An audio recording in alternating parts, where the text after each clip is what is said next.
الله وبركاته.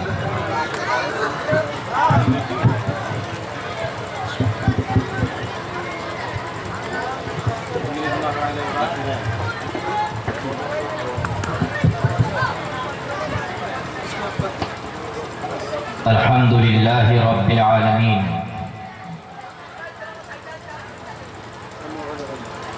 والعاقبة للمتقين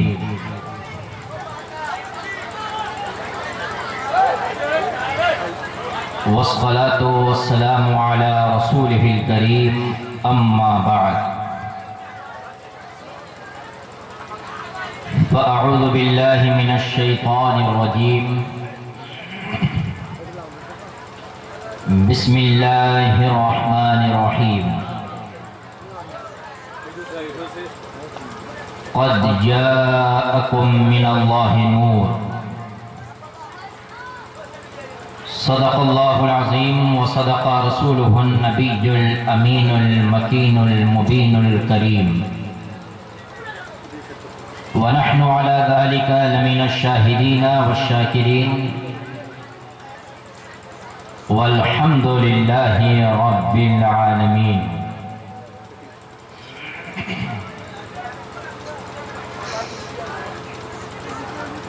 حیراں ہے عقل عشق مگر کھیل رہا ہے،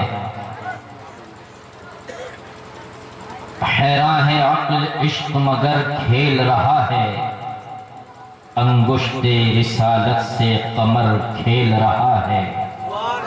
کہیے تڑپ کے سبحان اللہ. جو حضرات پیچھے بیٹھے ہیں وہ آگے آ جائیں، کیونکہ آپ علماء سے جتنے قریب رہیں گے رحمت الہی سے بھی اتنا ہی قریب ہو جائیں گے. تیزی سے آگے آ جائیں، کیونکہ جو نبی کے دیوانے ہوتے ہیں، جو نبی کے عاشق ہوتے ہیں، وہ محفلوں میں آگے بیٹھنے کی کوشش کرتے ہیں، پیچھے نہیں بیٹھتے. میری آواز جہاں تک پہنچ رہی ہے آپ لوگ آ جائیں، تیزی سے آگے آ جائیں تاکہ میں اپنی تقریر بغیر کسی تمہید کے میں شروع کر سکوں. پیشگی کہہ دیں تڑپ کے سبحان اللہ، اور بلند آواز سے کہیے سبحان اللہ. اپنے ہاتھوں کو ہواؤں میں لہرا کر کہیں سبحان اللہ. اللہ کے رسول صلی اللہ علیہ وسلم ارشاد فرماتے ہیں، جو شخص ایک مرتبہ سبحان اللہ کہتا ہے اس کی برکت سے پروردگار عالم میزان عمل کو بھر دیتا ہے. سبحان اللہ سبحان اللہ. اب ہمیں دیکھنا ہے کہ کون میزان عمل کو کتنا بھرنا چاہتا ہے. سبحان اللہ یہ خدا کی پاکی ہے. ہر مسلمان چاہتا ہے وہ اپنی زبان کو تر و تازہ رکھے، خدا کی پاکی سے اپنی زبان کو تر رکھے. اسی لیے کبھی مسلمان سبحان اللہ کہنے سے پیچھے نہیں ہٹتا، بلکہ اگر اس کے سامنے میں کوئی مسلمان بیٹھا ہے، کوئی مومن بیٹھا ہے، اگر وہ خاموش ہے وہ بلند آواز سے اس لیے کہتا ہے یہ سن کے وہ بھی بلند آواز سے کہنے لگے سبحان اللہ سبحان اللہ.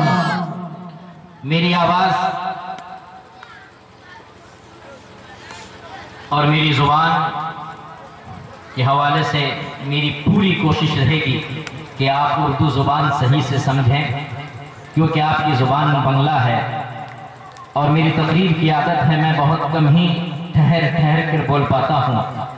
بہت تیزی سے میں تقریر کرتا ہوا نکل جاتا ہوں. اللہ کرے کہ آپ کی سمجھ میں میری باتیں آ جائیں، اور جب آ جائیں اپنے خدا کی پاکی کو بلند کر کے کہہ دیں سبحان اللہ. سبحان اللہ سبحان اللہ. حیراں ہے عقل عشق مگر کھیل رہا ہے، انگشت رسالت سے قمر کھیل رہا ہے. اور یہ دور ہے عمر کا کوئی کھیل نہیں ہے، یہ دور ہے عمر کا کوئی کھیل نہیں ہے.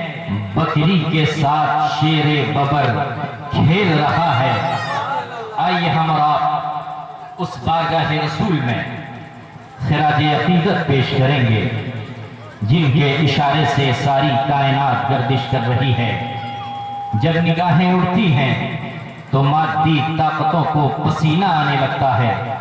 جب پر رہے عرض پہ کھڑے ہو کر انگلی کا اشارہ کر دیں تو ڈوبا ہوا سورج اپنی منزل سے پلٹ آئے.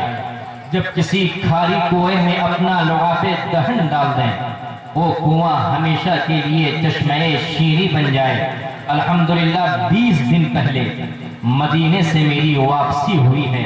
میں نے جب یہ حدیث پاک پڑھی تھی، مدینے میں ایک کنواں ہے جس کنویں میں نبی کا لعاب دہن گرا ہے، یعنی تھوک شریف گرا ہے۔ حدیث پاک کا میں نے مطالعہ کیا تو مجھے پتہ چلا سرکار صلی اللہ علیہ وسلم ایک مرتبہ کسی جنگ کے لیے جا رہے تھے، صحابی رسول سرکار کے ساتھ تھے، صحابہ کا جنب غفیر تھا، اتفاق سے پانی ختم ہو چکا تھا۔ سرکار کے صحابہ نے کہا یا رسول اللہ ہم جنگ کے لیے جا رہے ہیں، ہمارے جانور پیاسے ہیں، ہمارے پاس پانی ختم ہو چکا ہے، ہمارے پاس اتنا پانی نہیں کہ ہم اتنے دور کی مسافت کو طے کر سکیں، اتنے دور ہم جا سکیں۔ سرکار نے فرمایا اے میرے مقدس صحابہ یہ تو بتاؤ کیا آپ کے سامنے اس ارد گرد علاقے میں کیا کوئی کنواں ہے؟ ایک اللہ کے رسول کے صحابی نے کہا یا رسول اللہ ایک کنواں تو ضرور ہے لیکن اس کا پانی میٹھا نہیں بلکہ کھارا ہے، یعنی پانی کڑوا ہے۔ اللہ کے رسول نے فرمایا مجھے اس کنواں کے پاس لے کے چلو۔ اللہ کے رسول کے مقدس صحابی اس کنویں کے پاس لے کے جاتے ہیں۔ سرکار صلی اللہ علیہ وسلم اپنا لعاب دہن اس کنویں میں ڈال دیتے ہیں۔ وہ کنواں کا پانی کھارا نہیں بلکہ نبی پاک کے لعاب دہن کی برکت سے میٹھا ہو جاتا ہے، شیریں ہو جاتا ہے۔ یہ بس یہی تک نہیں، اس کنویں کے پاس جب میں پہنچا کہ وہاں کے عرب کے جو علماء ہیں یعنی مدینے کے جو علماء اہل سنت ہیں، میں نے ان سے پوچھا اس کنواں کا نام کیا ہے، کس نام سے آپ اس کنویں کو پکارتے ہیں، آپ کو معلوم ہونا چاہیے۔ علماء مدینہ نے فرمایا جب سے نبی پاک کا لعاب دہن اس کنویں میں گرا ہے اس کے بعد جو بھی اس پانی کو پیتا ہے کسی بیماری میں مبتلا ہو تو شفا یاب ہو جاتا ہے، بیماری اس کی دور ہو جاتی ہے۔ اسی لیے اس کنویں کا نام کوئی اور عام کا نام نہیں ہے بلکہ اس کنویں کا نام بیر شفا رکھا گیا ہے، یعنی شفا دینے والا کنواں رکھا گیا ہے۔ یہیں پر پہ رسول رک کر کہنا چاہتا ہے جب نبی پاک صلی اللہ علیہ وسلم کے لعاب دہن کا یہ کمال ہے تو نبی پاک کے ذات کا کیا کمال ہوگا، نبی پاک کے اوصاف کا کیا کمال ہوگا، نبی پاک کے کمالات کا کیا کمال ہوگا۔ بس یہی تک نہیں، آئیے میں آپ کو بتاتا ہوا چلوں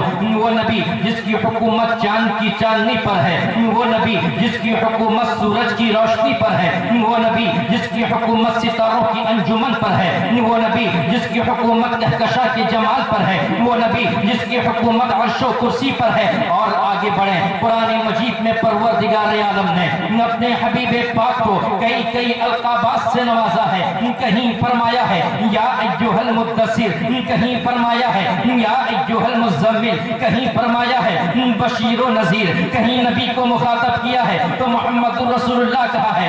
آئیے ہم اور آپ اسی نبی پاک کی بارگاہ میں درود پاک کی ڈالی عشق و محبت کی تھالی میں سجا کر پیش کریں۔ بڑے باواز بڑے اللہم صلی علی سبحان اللہ سبحان اللہ اللہم صلی علی سیدنا نبینا محمد وبارک وسلم صلاۃ و سلام علیک یا رسول اللہ صلی اللہ تعالی علیہ وسلم۔ آپ کے علاقے کا درود پاک پڑھنے کا انداز بھی بڑا نرالا ہے، پورے ہندوستان میں اس طریقے سے درود پاک کوئی پڑھتا نہیں ہے۔ جب ہم پڑھتے ہیں قسم خدا کی ہمارا عشق بھی مچل اٹھتا ہے۔ آپ درود پاک پڑھیں۔ اللہم صلی علی سیدنا مولانا محمد وعلی سیدنا مولانا محمد صلی اللہ تعالی علیہ وسلم۔ اس شان سے حسان بولے، فدائے حامل قرآن بولے، غلام موتی ایمان بولے، ادب کا مطلع تابان بولے، وَأَحْسَنُ مِنْكَ لَمْ تَرَ قَطُّ عَيْنِي وَأَجْمَلُ مِنْكَ لَمْ تَلِدِ النِّسَاءُ خُلِقْتَ مُبَرَّأً مِنْ كُلِّ عَيْبٍ كَأَنَّكَ قَدْ خُلِقْتَ كَمَا تَشَاءُ۔ کہیے تڑپ کے سبحان اللہ۔ میں نے اپنے اشعار کو آپ کے سامنے پیش کیا ہے، آپ نے مجھ سے پیشتر نعت نبی کے چند اشعار حضرت عبدالغفار رضوی کی زبانی آپ نے سنی ہے، لیکن آپ کو معلوم ہونا چاہیے کہ نعت پڑھنا کیا ہے، نعت سننا کیا ہے۔ میں نے ان اشعار کو پیش کیا ہے، یہ بھی نعت کے اشعار ہیں۔ نعت اسی کو کہتے ہیں جن اشعار میں نبی کی تعریف ہو، نبی کی توصیف ہو، نبی کا ذکر ہو۔ اور نعت کا سننا یہ میرے نبی کی سنت ہے، نعت کا پڑھنا سرکار کے صحابہ کی سنت ہے، اور ہم سرکار کے صحابہ کی سنت پر بھی عمل کرتے ہیں، نبی پاک کی سنت پر بھی عمل کرتے ہیں۔ حضرت حسان بن ثابت جو جلیل القدر اللہ کے رسول کے صحابی ہیں، سرکار صلی اللہ علیہ وسلم ان کے لیے اسٹیج لگاتے تھے اور کہتے اے حسان بن ثابت تم کھڑے ہو جاؤ اور نبی پاک کی بارگاہ میں نعت کے گلدستے پیش کرو، نعت پڑھو۔ حضرت حسان بن ثابت مسجد نبوی میں اسٹیج پر کھڑے ہو جاتے ہیں، نبی پاک کے حکم پر کھڑے ہوتے ہیں اور کیا کہتے ہیں وَأَحْسَنُ مِنْكَ لَمْ تَرَ قَطُّ عَيْنِي، یعنی اے میرے نبی، اے میرے رسول، میری آنکھوں نے آپ سے زیادہ حسین و جمیل نہیں دیکھا، آپ سے زیادہ خوبصورت نہیں دیکھا، آپ سے زیادہ بیوٹیفل نہیں دیکھا۔ اس کے بعد آگے کیا فرماتے ہیں وَأَجْمَلُ مِنْكَ لَمْ تَلِدِ النِّسَاءُ، یعنی اے اللہ کے رسول آپ سے زیادہ حسین و جمیل کسی ماں نے جنا نہیں ہے، کسی عورت نے پیدا نہیں کیا ہے۔ آئیے ہم حسان بن ثابت سے پوچھتے ہیں اے حسان بن ثابت یہ تو بتا دو آپ کا یہ دعویٰ ہے کہ نبی پاک صلی اللہ علیہ وسلم سے زیادہ خوبصورت کسی عورت نے پیدا ہی نہیں کیا ہے، کسی عورت نے جنا نہیں ہے، یہ آپ کا دعویٰ کہاں تک صحیح ہے؟ آپ تو مدینے کے رہنے والے ہیں، سرکار کے پاس، سرکار صلی اللہ علیہ وسلم کے پاس ملک شام کے لوگ آیا کرتے تھے، عراق کے لوگ آیا کرتے تھے، اردن یعنی جارڈن کے لوگ آیا کرتے تھے۔ آپ نے مدینے والوں کو دیکھا ہے، آپ نے مکے والوں کو دیکھا ہے، آپ نے عراق والوں کو دیکھا ہے، آپ نے ملک شام والوں کو دیکھا ہے، آپ نے اردن والوں کو ضرور دیکھا ہے، لیکن یہ بھی تو ہو سکتا ہے چین میں نبی سے زیادہ کوئی خوبصورت ہو، جاپان میں نبی سے زیادہ کوئی خوبصورت ہو، ترکستان میں نبی سے زیادہ کوئی خوبصورت ہو، مکہ میں نبی سے زیادہ کوئی خوبصورت ہو، امریکہ میں نبی سے زیادہ کوئی خوبصورت ہو، انگلینڈ میں نبی سے زیادہ کوئی خوبصورت ہو۔ آپ نے دیکھا نہیں، آپ کا دعویٰ یہ کیسا ہے کہ اے محمد عربی، اے ہمارے رسول آپ سے زیادہ حسین و جمیل اللہ نے کسی کو پیدا نہیں کیا ہے، آپ سے زیادہ حسین و جمیل کسی عورت نے جنا نہیں ہے۔ آپ کا دعویٰ کیسے صحیح ہو سکتا ہے؟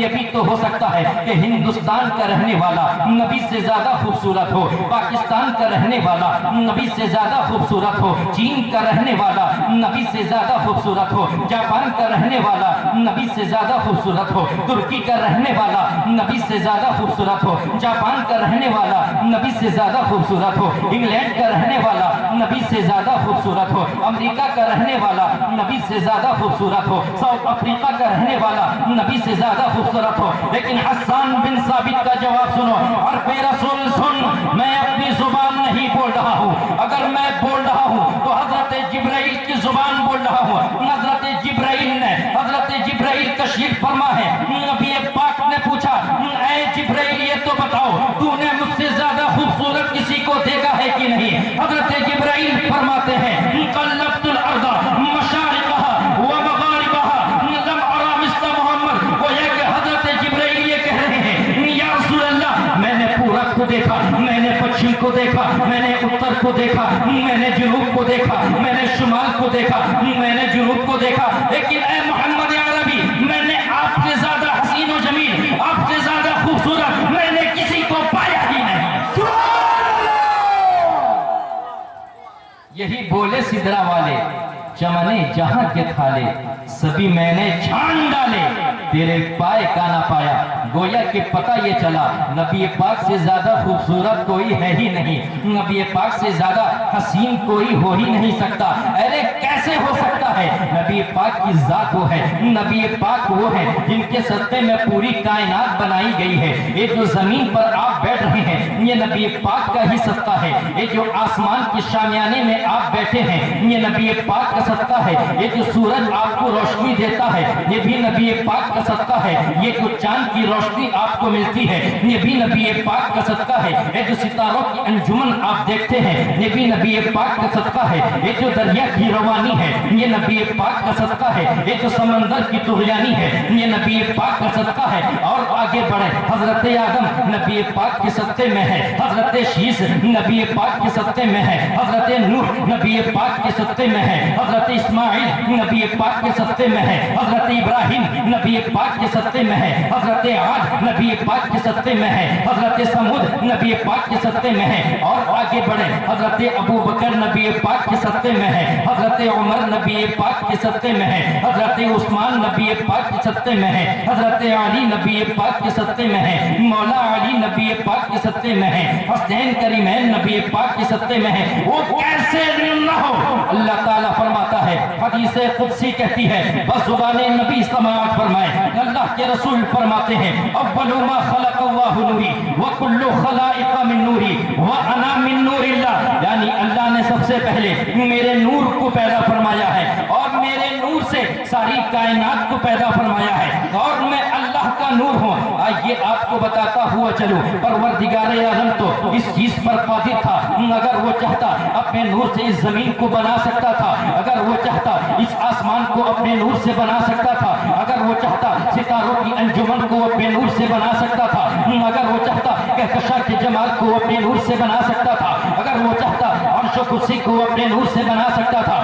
اگر وہ چاہتا دریا کی روانی کو اپنے نور سے بنا سکتا تھا، اگر وہ چاہتا سمندر کی طغیانی کو اپنے نور سے بنا سکتا تھا، لیکن کیا بات ہے، پروردگار عالم اپنے نور سے حبیب پاک کے نور کو پیدا فرما رہا ہے اور ساری کائنات کو نبی پاک کے نور سے پیدا فرما رہا ہے۔ جانتے ہیں پروردگار عالم کی خواہش یہ ہے کہ پوری کائنات میرا نبی صرف میرا محتاج رہے اور پوری کائنات میرے نبی کی محتاج رہے۔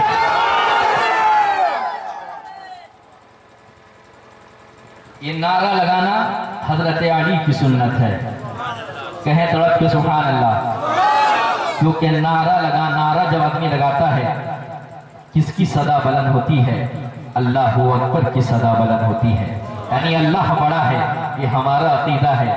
کچھ لوگوں کا عقیدہ ہے کہ اللہ جھوٹ بول سکتا ہے، لیکن ہمارا عقیدہ یہ ہے کہ پروردگار عالم ہر عیب سے پاک ہے اور جھوٹ بہت بڑا عیب ہے۔ آئیے میں آپ کو بتاتا ہوا چلو، یہ میرا موضوع نہیں ہے بلکہ بتانے کا مقصد یہ ہے کہ پوری کائنات میرے نبی کے نور سے بنائی گئی ہے، میرے نبی کے نور سے پیدا کی گئی ہے۔ آئیے آپ کو بتاتا ہوا چلو، میرے نبی کا نام کیا ہے؟ نبی کا نام کیا ہے؟ محمد ہے۔ کہیے تڑپ کے، نبی کا نام کیا ہے؟ محمد ہے۔ نبی کا نام کیا ہے؟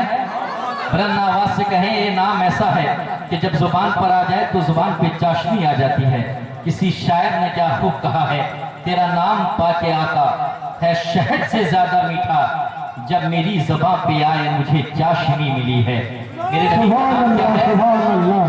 میرے نبی کا نام کیا ہے؟ بلند آواز سے کہیں، کیا ہے؟ محمد ہے۔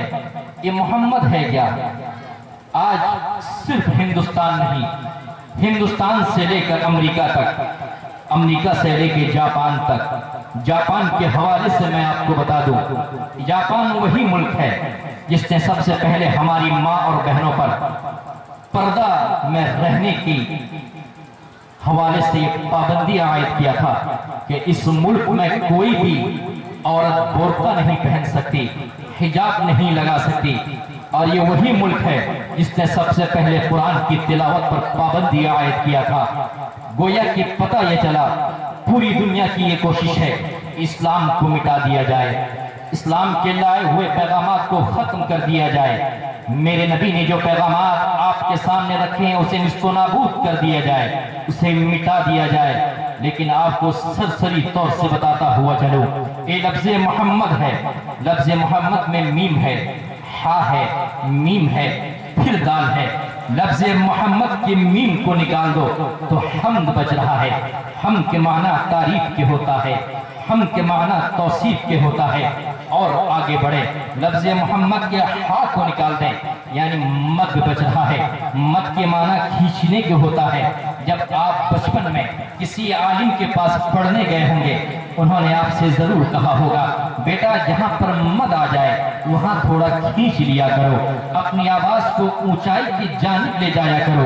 گویا کہ پتہ یہ چلا مد کے معنی کھینچنے کے ہوتا ہے، یعنی میرا نبی اپنے غلاموں کو کھینچ کر رب قدیر کی بارگاہ تک پہنچا دیا کرتا ہے۔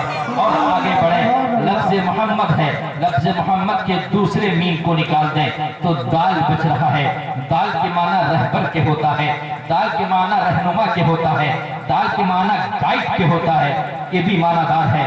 میں ان ظالموں سے کہنا چاہتا ہوں جب تم میرے نبی کے نام کو بے معنی نہیں بنا سکے تو نبی کی ذات کو کیسے مٹا سکتے ہو، نبی کے اوصاف کو کیسے مٹا سکتے ہو، نبی کے کمالات کو کیسے مٹا سکتے ہو؟ صرف آج نہیں، سرکار صلی اللہ علیہ وسلم کے زمانے میں ابو جہل نامی بڑا کافر تھا، بڑا سرکش تھا، وہ بہت ہی بڑا ظالم تھا۔ اس کی ہمیشہ یہ کوشش رہی کہ نبی پاک کو نیچا دکھائے، نبی پاک کو کمتر دکھائے، لیکن میں یہ کہنا چاہتا ہوں ظالم سن، جس کو پروردگار عالم نے اعلیٰ کیا ہو، جس کو پروردگار عالم نے اونچا کیا ہو، اسے کوئی نیچا کیسے دکھا سکتا ہے؟ ایک مرتبہ ابو جہل کسی پہاڑی پر چڑھا، وہ چل رہا تھا، سرکار صلی اللہ علیہ وسلم زمین پر پیدل چل رہے تھے۔ وہ ابو جہل یہ سوچنے لگا کہ یہ بہت ہی اچھا موقع ہے، گولڈن چانس ہے محمد عربی کو نیچا دکھانے کی، محمد عربی کو کمتر دکھانے کی، کیونکہ میں اونچائی پر ہوں اور یہ محمد عربی نیچے ہے۔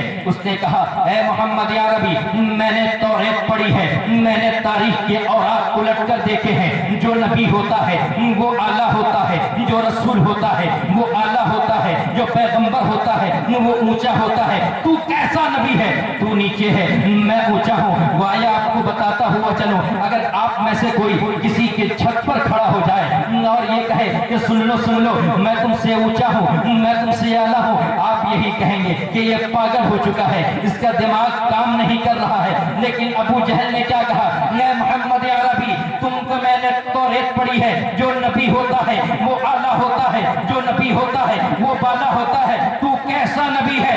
تو مجھ سے کمتر ہے، تو مجھ سے نیچے ہے، میں تجھ سے اونچا ہوں، میں تجھ سے اعلیٰ ہوں، میں تجھ سے ارفع ہوں۔ نبی پاک صلی اللہ علیہ وسلم نے فرمایا اے ابو جہل اپنی نگاہوں کو اوپر تو کر۔ جب ابو جہل نے اپنی نگاہوں کو اوپر کیا تو کیا دیکھتا ہے؟ میرے نبی زمین پر بھی چل رہے ہیں اور آسمان میں بھی چل رہے ہیں۔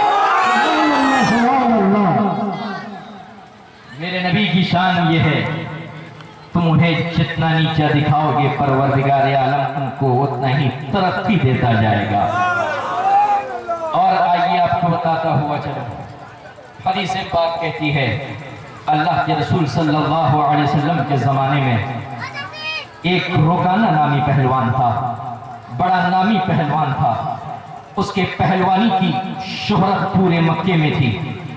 اس کا ایک ریکارڈ یہ تھا کہ کبھی کسی نے اس کو پٹکا نہیں تھا، کبھی کسی نے اس کو پچھاڑا نہیں تھا۔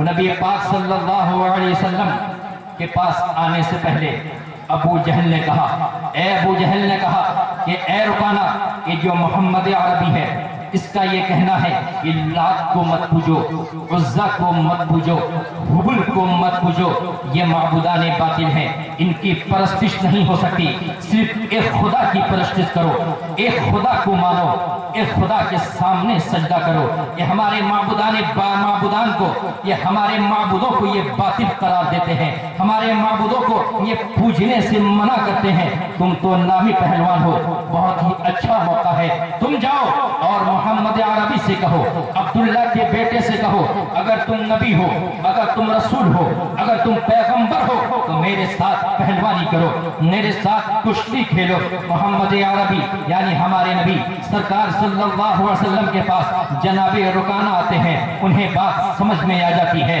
اور یہ کہتے ہیں اے محمد عربی، میں نے سنا ہے تم رسول ہونے کا دعویٰ کرتے ہو، پیغمبر ہونے کا دعویٰ کرتے ہو، نبی ہونے کا دعویٰ کرتے ہو، اگر تم نبی ہو تو میرے ساتھ کشتی کھیلو، میرے ساتھ پہلوانی کرو، میرے ساتھ گتم گتا ہو کر کشتی کا مظاہرہ کرو۔ میرے نبی نے مسکرایا